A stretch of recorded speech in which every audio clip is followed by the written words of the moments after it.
Anyway,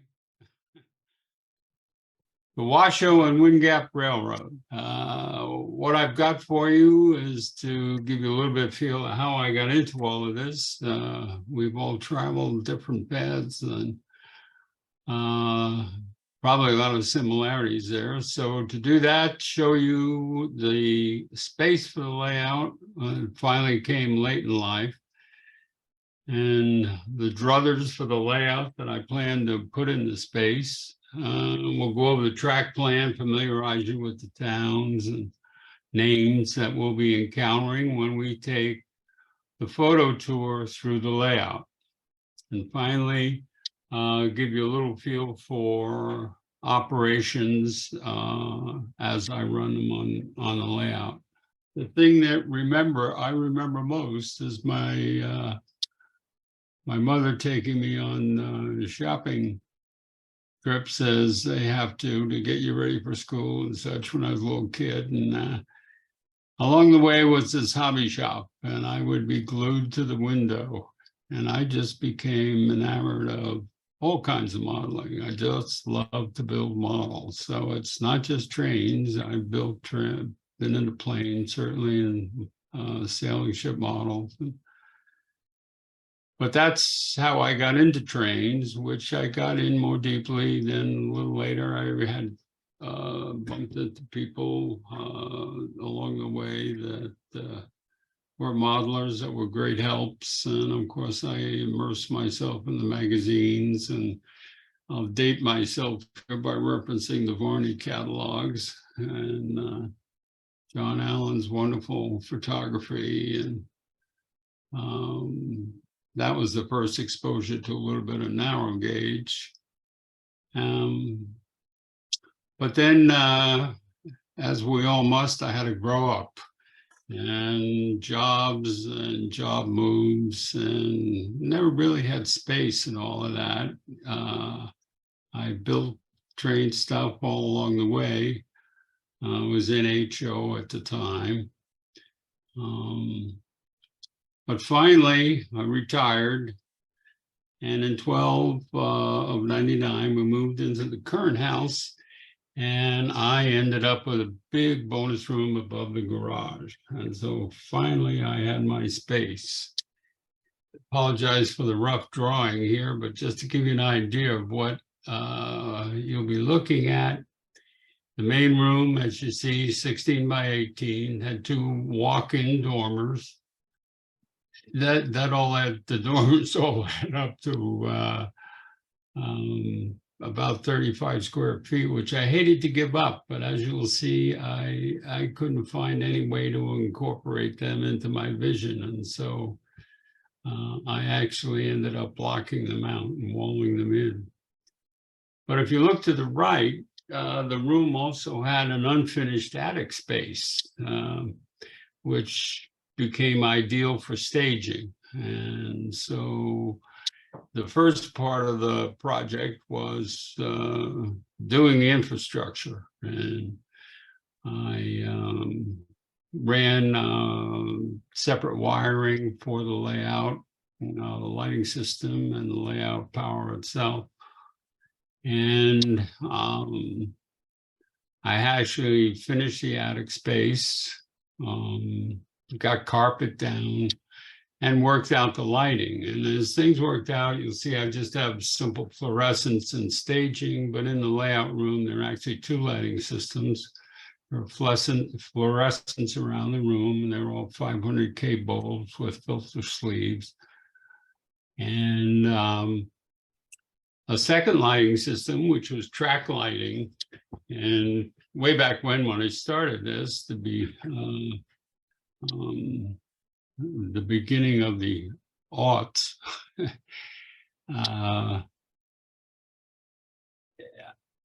that was all pre-LED. And it was a great way of warming the room, running all those bulbs. So they have all since been replaced by LEDs. And what the photographs should be looking at have been taken basically with both lighting systems on, as that, I don't know, to my eye at least, it seems to be the most pleasing and give you the best results. So this is the space we're working with. Is entry to the room is up a half flight of stairs. So it's pretty easy access. And the first thing I did once I got the room all shaped up was build the tables in staging, which would support the staging track work, but also become my primary storage area, as I designed it to take those 12-gallon bins you can pick up at Lowe's or Home Depot, and that's proved to be great because it's easy access and it just takes a whole lot of stuff, all the stuff that we collect along the way to build the layout. So this is what I've done. This is what I ended up with. What did I have in mind? Let's look at some druthers. By this time, I'd been in the Northwest for a few years, and I'd come to know this tremendous group of modelers that lives up here. I don't know, maybe it's the rain, but there are some really terrific guys up here, and they were a great impetus to me in building the layout, and a great help. And it turns out that there was a large S-scale community, large narrow gauge community. I was already committed to that narrow gauge. But I sold all my HO stuff and dove into S. I looked really carefully at doing something prototype, but I couldn't come up with anything that really appealed to me, that I feel I would do justice to in the space that I had. So I ended up freelancing, but definitely committing to a Southwest Colorado, hard rock mining kind of a layout, 1930s time frame, and interfacing, interacting with the Denver Rio Grande and RGS. I wanted to have continuous running, just because I like to see trains run, as most of us do, but also for open houses and testing and such. Somewhere along the way, although years of being an armchair modeler, I got it in my head that I wanted a hand-laid track. Well, I did. The track you'll be looking at, is hand-laid. It's it all went down with a KD spiker that I had acquired years ago in HO, code 70 rail, and I wouldn't do that again. I think the flex track stuff, if you take a little care, and once it's ballasted, looks just as good as the hand-laid stuff. So anyway, but that I did it. Now I committed to switch machines for all of the turnouts, started DCC, and started with Lens. And even when Lens kind of left the United States as an orphan, I stuck with it, even though all of the guys pretty much, except Jim Brown, I think Jim and I are the only ones left up here who are still with Lens. And it's worked great. I do have CBP wireless throttles, as you'll see, and they work well. So that's turned out to be a good choice. Operation-wide, I wanted lots of switching, small trains, and as I said, interchange with Denver Rio Grande and RGS.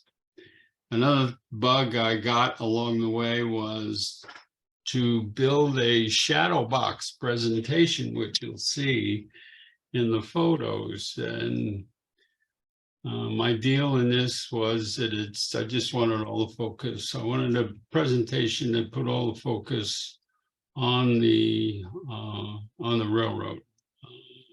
And so I did it. Basically, the masonite panels hung from the ceiling, and it wasn't really that big a deal to do, and it has a nice effect. So that was the list, not a big list, but you can tell me at the end how well I succeeded in all of that. So moving on now, let's see the track plan that we're working with.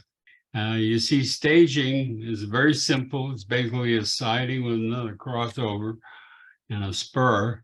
When I originally did it, I threw down a lot of track. Had a very expanded vision of what I would be doing in and out of staging. But that quickly went away, and I ripped up that track. And essentially what I have here is a scheme that works easily, gives me a train in and out of staging from either end of staging in an operating session. And it doesn't require anybody to maneuver through the duck under, which I will show you. That's at the bottom end of the exit from staging into the layout room. So this is the room. This is it. You see two town sites, Washo over here, and then WindGapp, the upper town site.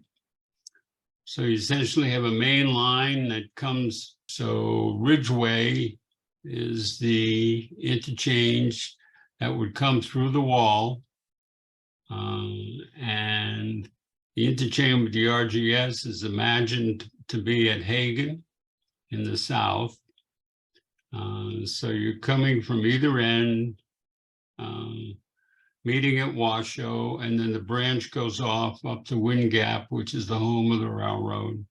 And above WindGapp, you then have a switchback here that gets you up to the mines. One of the issues with the space was the fact that there were knee walls and slanted walls on two sides of the main room, the north and the west, and also in staging. And the height of the knee walls is the 41.5 inches you see on the left. I would have liked to be higher than that, but to have the layout up at the 50-inch kind of range that I would have preferred meant that I would have given up a lot of space, because I would have to come in from the sloping ceiling. So I didn't do that. And so I accepted the 41.5, and that is roughly the level of the track as it enters the layout room from staging. And it climbs from there up to WindGapp, as you see, 44 inches, and then Red Hill Mine is the highest point of the layout at 50 inches.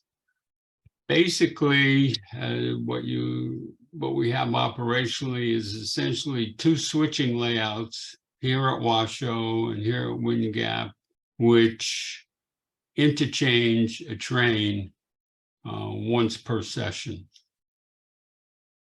So you can ship loads out of staging directly to the mines, or across the railroad to the other interchange that would be RGS to Denver Rio Grande. Or you're taking stuff down from the mines and shipping them typically into the interchange locations. So that's pretty much as built.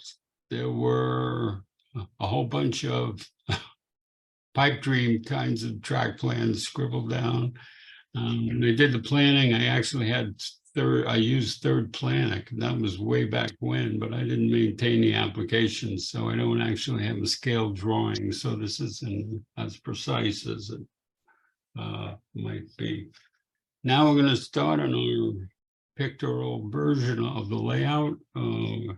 Take a trip over the railroad. Here's the southern end of staging, if you will, right at the door between the main layout room and staging, and you see the drop down. It works well. It has automatic power routing and with dead zones on each end, and so you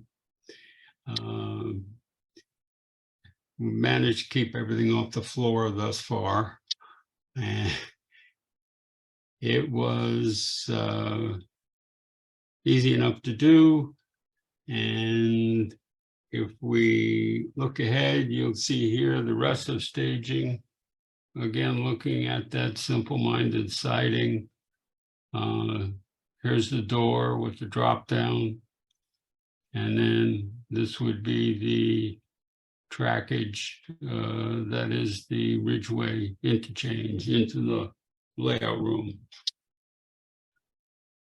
Moving to the layout room, this is a panoramic view of Washo. So that's the piece that's against the east wall on the other side of the wall that creates the staging space. I'm going to give you a little more detail of the various sections of this picture. Just the door into staging is just here to the right. This area is one complex called FUD's Fuel and Feed. And this is a town site grouping. And at the upper end, you have a couple of more spots that I'll describe to you, and a small interchange yard. Looking at FUD's, you see the spur that runs up behind the coal pocket is actually 3 spots, and several places on the layout I've done that. It increases the switching and car movement required, because obviously as the game is played, the cars that are there have to be put back or manipulated in order to do your pickups or setouts. The only thing scratch built really in this picture is the arrival shed for the feed products. Typical of the rest of the layout is most of the structures that you'd be looking at are kit built, though rarely were the kits used as delivered. For instance, that's Rags Dolores oil depot, and it's all reconfigured to fit in to what I have laid out here. The grade up to these several spots is 3%, and that's characteristic of the layout. There are 3, or in some cases just slightly more. As we move to the left, again, I'm going left through Washo. It's just a town site. All the turnouts, as I told you, were switch controlled. I used tortoises, and they, for me, have worked very well. I've had few reliability problems. The toggles to operate the tortoises are mounted on the fascia in a uniform way. They're aligned with the throw bar of the turnout that they control. And in the couple of places in the layout where I have 2 turnouts that have their throw bars closely aligned, I then go top to bottom. I will have 2 toggles, one above the other, with the bottom one being for the closer layout and the top one for the one furthest back. Again, these are mostly Banta kits, except the station. The switch stands, I'm going to take a little bit of an aside here, because years ago in Model Railroader, this guy had a great idea about switch stands, which are kind of fragile and are easily broken. And since I decided to go, as most of the guys around here have, with manual uncoupling, you'll be reaching into the scene. And so I have knockdown switch stands. So if you look at the picture in the upper right, you see that if you hit one of these guys, he just falls over. And you can pick them up and put them back in place. My original intent had been to go at the PBL switch stands, and by the time I had built a couple of them and soldered together the very delicate base structure, I figured there had to be a better way, so I opted out. And the stands that I have actually use Rio Grande model bases. I drill it out and then put the upper structure of the switch stand from the PBL kit into it. And of course, the way they work, I just CA on a piece of linen line to the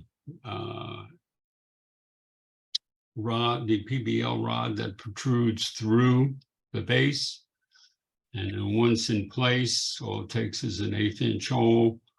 I put a squeeze sinker on the line to weight it and keep it. Anyway, it worked well. No casualties as yet. And it really has worked well for me. Okay, moving to the end of the Washo scene. That's a mining supply company, and just out of the picture, you'll see in the next picture, is the freight house and the small interchange yard where cars are left by the various trains in and out of Ridgeway and Hagen, which are headed to the mines or from the mines, and then are forwarded here and picked up by trains to take them to their ultimate set out. The one thing you'll see in the pictures is that I went to some lengths that I have hills all around the wall to hide the crease, or the break between the wall and the layout surface. Again, trying to maintain the illusion as much as possible. Took a lot of plaster. As far as the hill forms are concerned, I think I've used about every known kind of construction. The approach that I settled on using foam insulation logs, and I'll talk about that a little bit when we get there. So just to the left of here, we're in the northeast corner of the layout. And you have the trackage coming in from Ridgeway, coming through the wall, and there's the freight house, the Washo freight house. It might interest you that this is actually, I was fortunate enough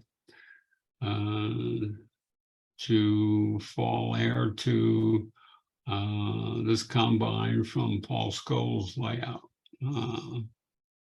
So he did some really nippy stuff, really good stuff. Anyway, this was a turnout, rather the Y. All the turnouts on the layout are hand-built to go along with the Hanley trackage theme. Use fast tracks jigs, which are great. You can do a really decent job of it, a little bit of practice.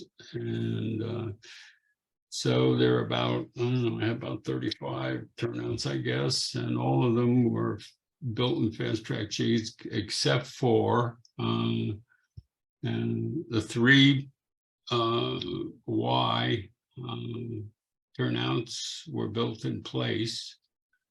And then coming out of staging at Hagen, down by the door where we started this tour, there was a curved turnout, which isn't terribly prototypical, but I needed that, the space.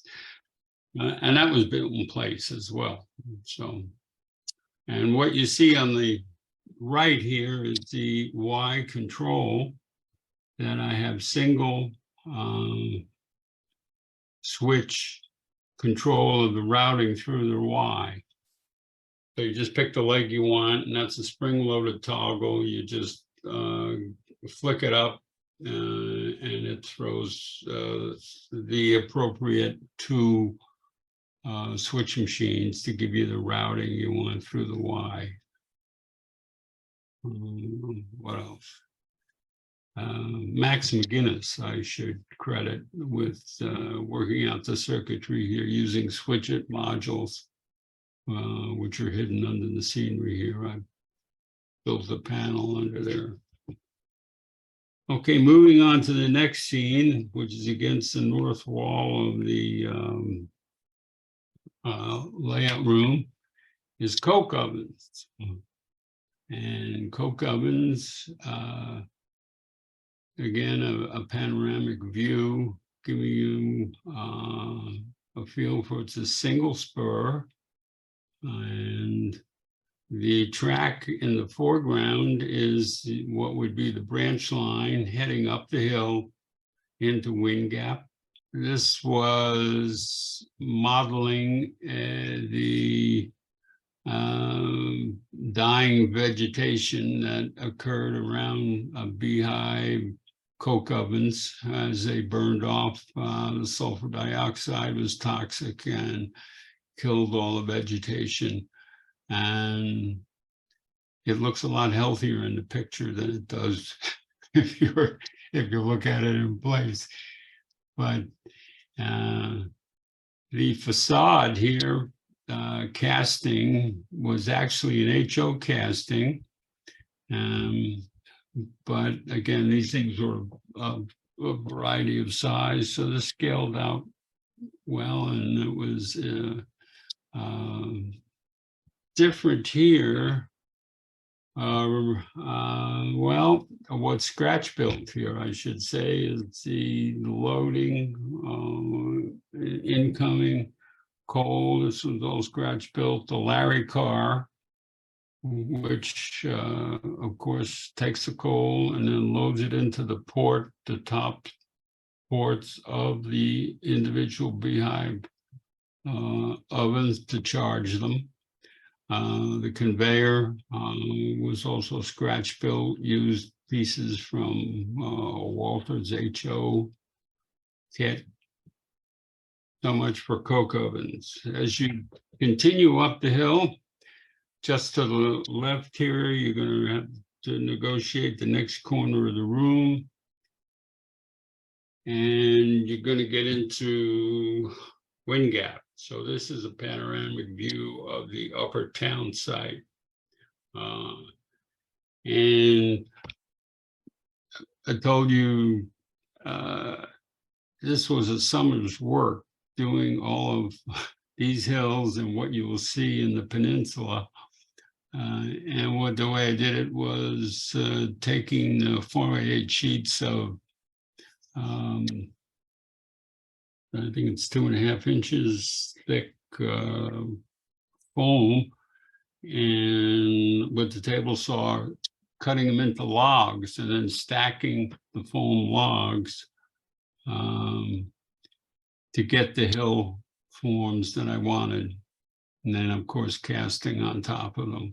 So again, just like Washo, we're going to go right to left here and talk a little bit about various sections of WindGapp.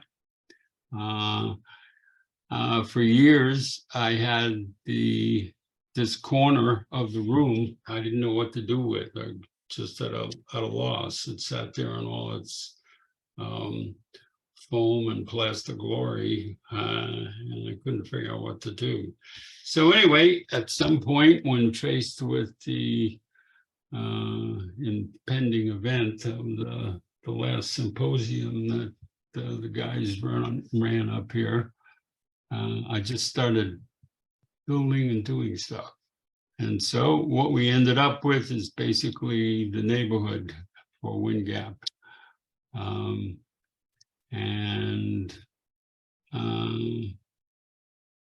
That's how I solved my problem on the corner.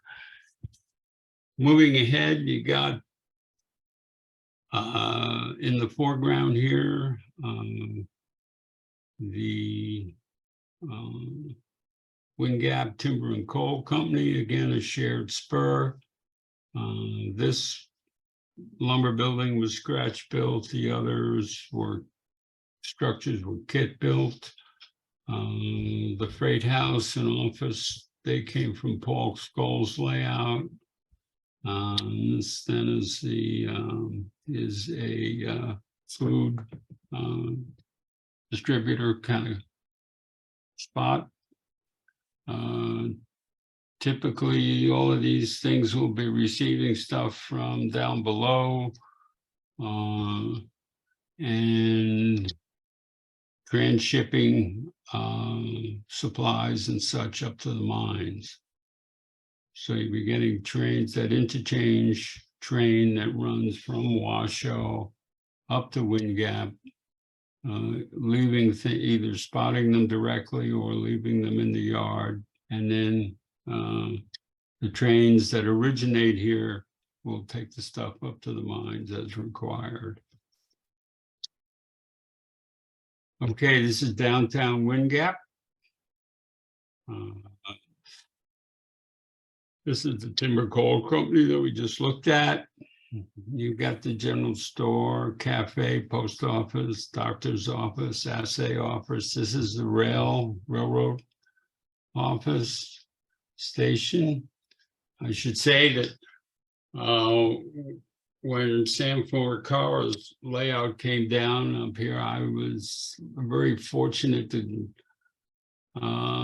fall heir to a box full of trees that came off of his layout, and with a little cleanup and reflocking, they served me well and saved an enormous amount of work. And to the left, we get into the engine facilities. The ash dump is kind of interesting. That came off of Bill Steve's layout. And the turntable, which is better seen in the next picture, is a diamond scale pit. The bridge was scratch built, and Bob Christopherson was very helpful there. He gave me a bag full of bits and pieces he had left over from his turntable endeavors, and it was a great help, and got me going there. The turntable itself is driven and controlled by New York Railroad supply stuff, and that's worked very well. The engine house is a rags kit. It's the Ray engine house. As we continue on, what's left is the Claxon Basin piece, which encompasses the south wall of the layout with the mines here, and the peninsula with the mill and the tramway. And the somewhat stilted scheme of things here is that the local mines, they have Deep and the Red Mine, to ship their ore out via the railroad, but the mill is actually processing ore and concentrating it from a mine that's over the hill. And I'll get another picture that shows you the tramway a little better than you can see it here. And that squeaky kind of approach came about because I simply wanted to build the mill. You know, years ago, I bought that kit. It's a Western Scale Models kit. And I just wanted to build the mill. So, but I couldn't get the track to feed the mill, be high enough. And at the same time, well, I just couldn't get the vertical separation I needed to in any kind of a scene that would make sense. So this was my solution. So again, as in the other, we'll look a little bit in more detail. The mine scene. This is Ahab Deep. That's an Anvil Mountain Yankee Girl mine. Good solid Colorado stuff. That's pretty much right out of the kit. The other stuff, surrounding stuff, some of it's scratch built, like the bunker here, and all of this was scratch built. The stiff-legged derrick is actually a cut down HO kit, and the trackage that you're seeing here, this is coming up from WindGapp.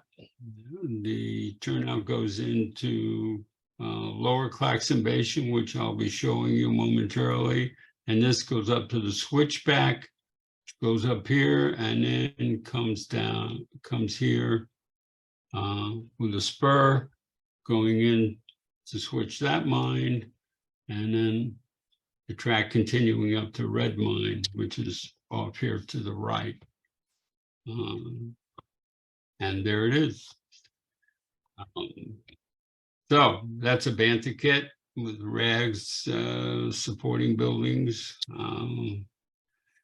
That's all pretty straightforward. Oh, you see a little patch of snow up there. This would be the autumn of 1930. So we still have just little bits. Okay, then this is Lower Claxon. And in this view, you have a foundry, blacksmith shop, the mill, tram house, and the tramway. None of the buildings have the interior except the blacksmith shop, which I did. I actually had to cut down the shop, and so the interiors used mostly that's also a Western Scale Model kit, and I used most of their stuff for the interior. And it was fun to do, but again, nobody sees it. You got to take the roof off to show, you know. So anyway, I would like to do the mill. Again, the roof, most of the buildings I do, the roof comes off. And I do have the tool set. And of course, Western Scale Model is now doing updated mill interior kinds of tools, stamps and Wilpry tables and so on. And so maybe I'll do that someday, but at the moment it doesn't have an interior. Okay, so this is a tram house, which is scratch built. Interesting again, when Sam's layout came down, I had the trash remnants of the tram house from Uray, which he had on his layout. And I figured I could do something there to get myself a tram house. And I started playing with it and cutting it down. And finally, I think there might be one piece of the flooring in there still, but that's about all that survived. So this was all from scratch. It's built, however, on a Crystal River bunker, and then the house on top. The tram car is actually an O-scale car that has been around, banging around the industry for a long time.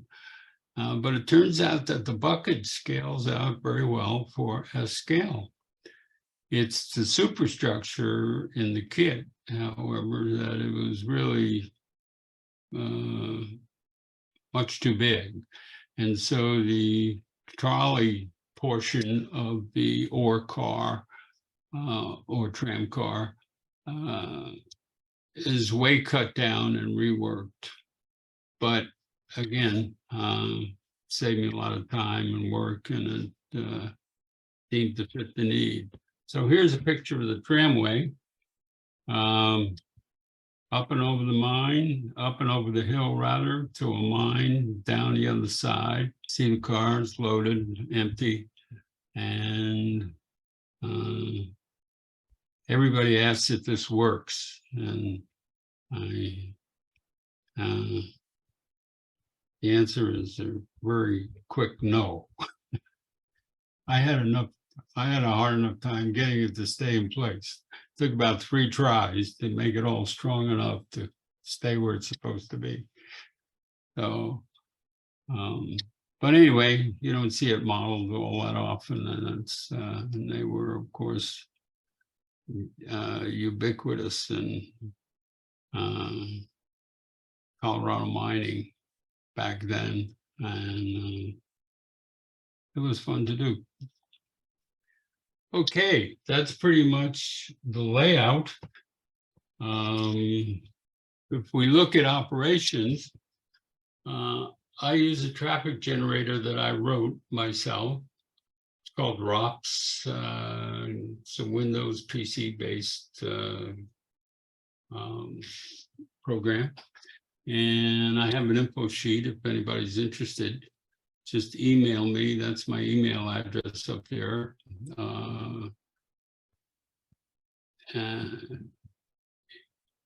Several of the local guys have used it and have been using it for years. The only glitch is I don't have a security certificate since I don't charge for this thing. So,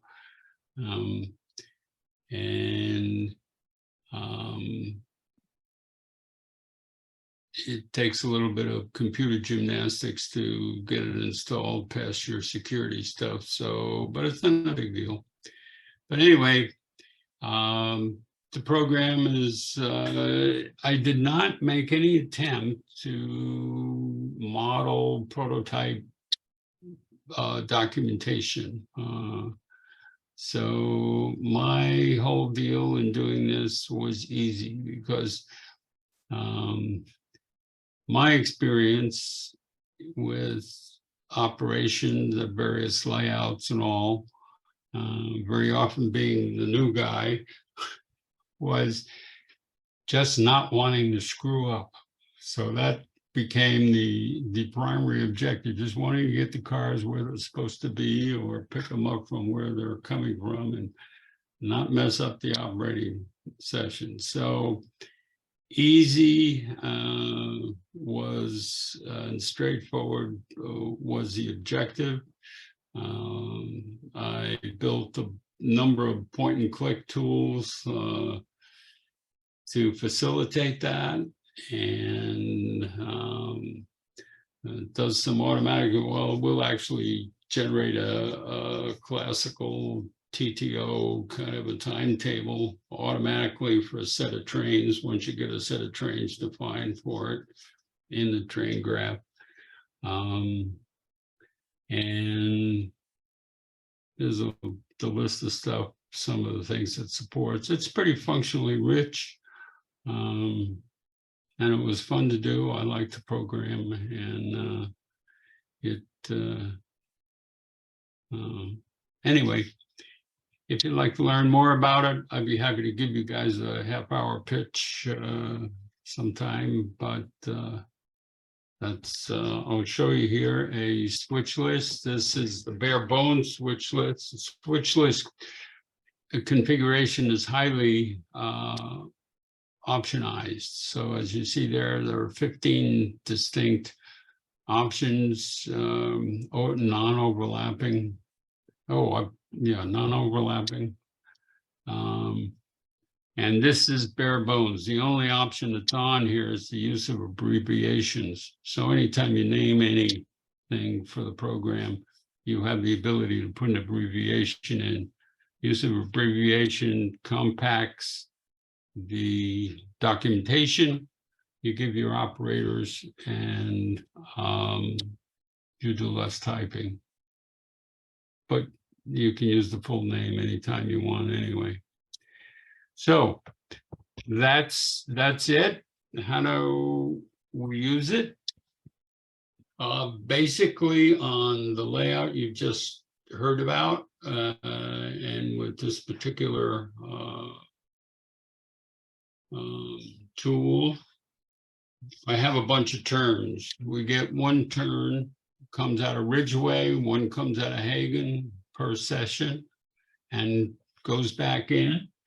And again, you can do that. You can pick up and return your train in and out of staging from the door, so nobody has to be climbing under the duck under.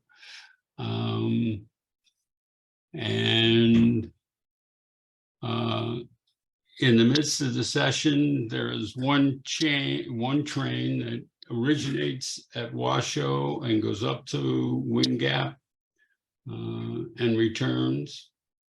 And then there are trains that originate at WindGapp and service the mines and Lower Claxon. So it's, as I said earlier on, it's kind of like two switching layouts that are only connected by this one interchange train. So it's basically two-man crews, which can be one or two men in the crew. Usually go for 2.5 hours. We just sequence trains because I never got the fast clock system installed, but it's pretty straightforward and there's not much interaction between the two, so it works. And